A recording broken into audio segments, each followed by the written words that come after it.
Welcome to the Eating Disorder Therapist podcast. This is a podcast to help you find peace with food and to overcome disordered eating.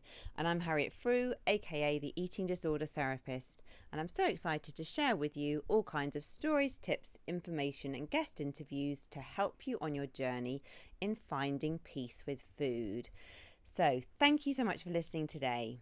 Now today is just a short episode and it is me talking about a very common topic at the moment: managing binge eating, restrictive eating, poor body image as we come out of lockdown. Now, you might have been dreaming about the end of lockdown for days, thinking excitedly about the loved ones you're going to be able to hug finally, the places you'll be able to go.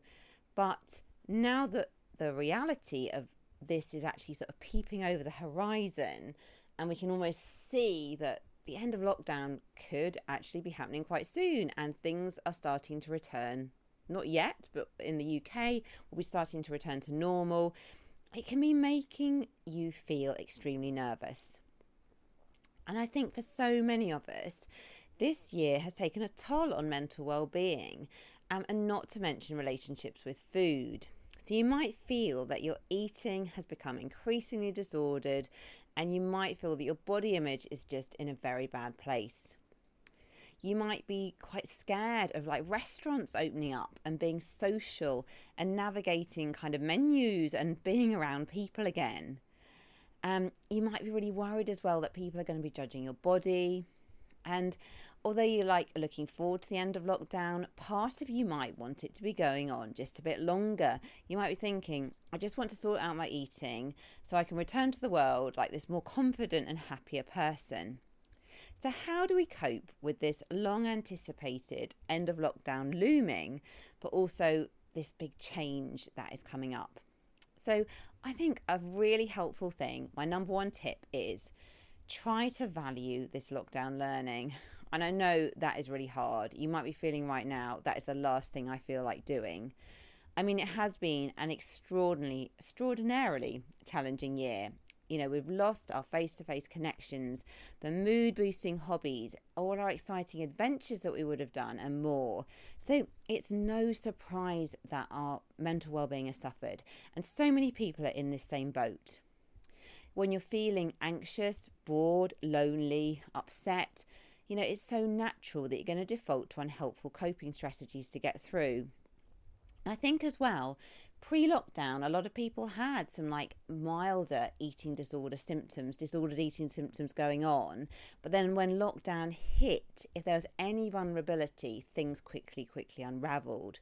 So rather than berate yourself, try to offer yourself some understanding and insight into what might have triggered it and what's, understanding yourself better. Because berating yourself, criticizing yourself is not going to make you feel any better. And actually, you would offer your friend much more kindness and understanding, and that's what you need to offer yourself. And as well, just try and take a step back and to reflect on the learning from this year. So as I was saying, for many people, some of these eating issues were present before the world was turned upside down, but then these niggles unravelled at speed into something much greater, with the bubbling anxiety coupled with the pressure to avoid weight gain and all of that going on. So you may have felt compelled, particularly in that first lockdown, to diet or restrict your food to avoid those lockdown gains that everybody was always going on about.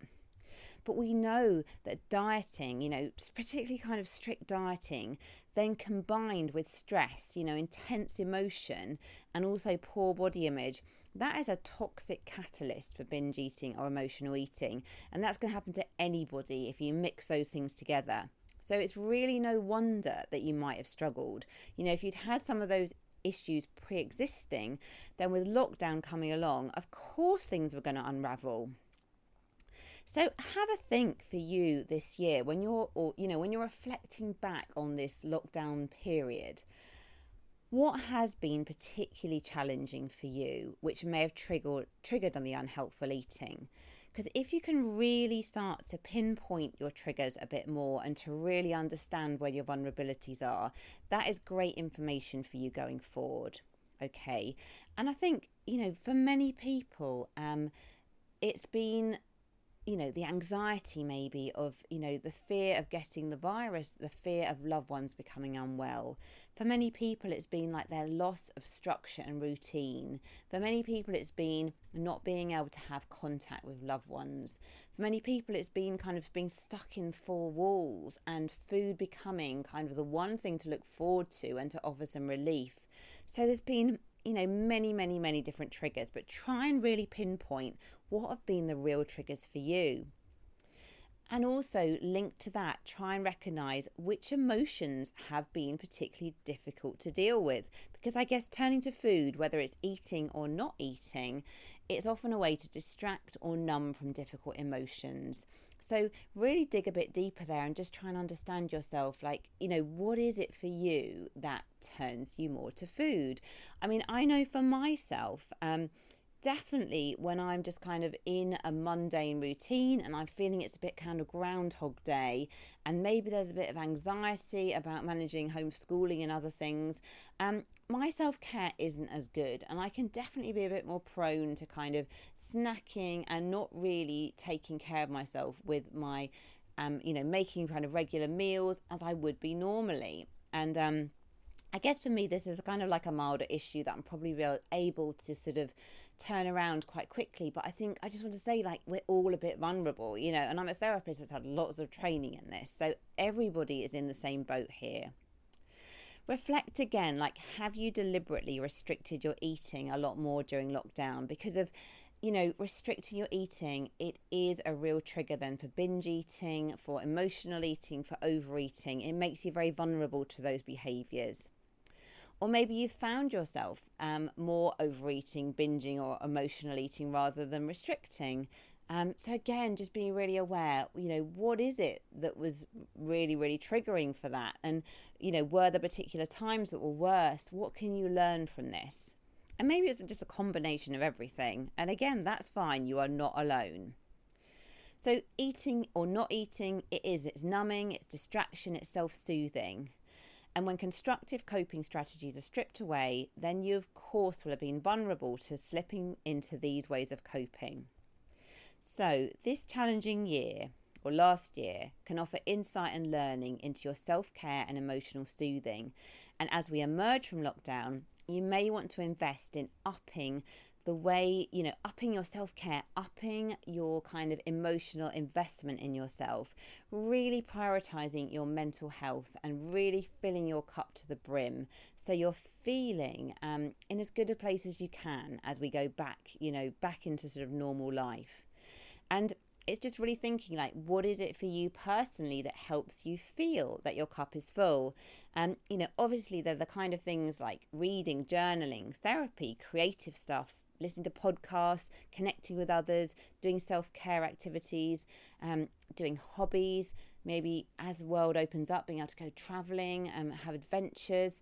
But it's trying to work out what personally is your self-care, because we're all a bit different.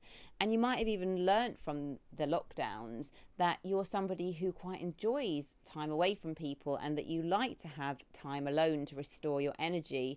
And actually maybe that's your self-care. So we are all different, and it's trying to listen to what is personally helpful for you.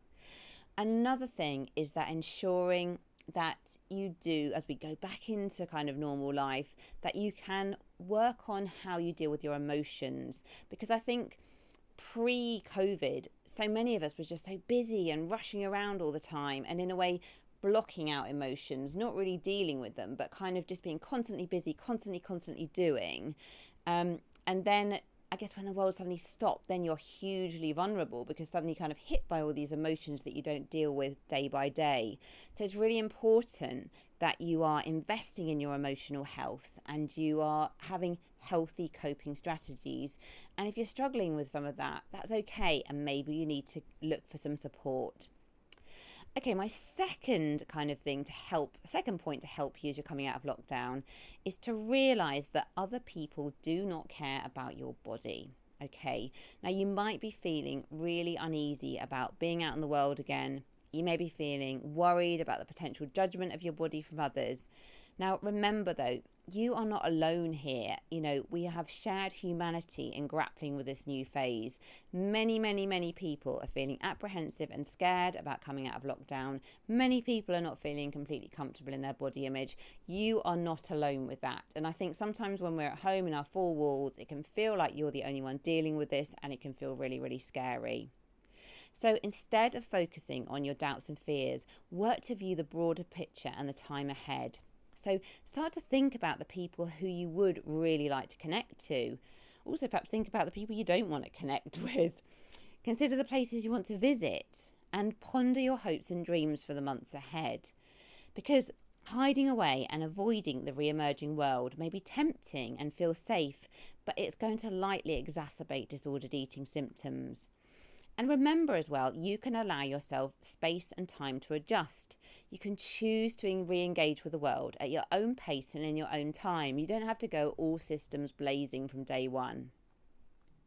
So think about your learning from lockdown and what you can take forward in managing your self-care and emotional well-being, whilst also offering yourself deep understanding and compassion. Take time and space to reconnect with the world and consciously choose the things that are going to help you. And if you're struggling with disordered eating, you may wish to get further support through counselling. So I hope you've enjoyed this episode today. If you're not following me already, do seek me out on Instagram at the Eating Disorder Therapist. And if you're looking for more support in your relationship with food, do go to my website at theeatingdisordertherapist.co.uk. I'd be so appreciative if you'd rate and review this podcast if you enjoyed it today, as it helps it reach so many more listeners. Thank you again, and I look forward to sharing another podcast episode with you very soon.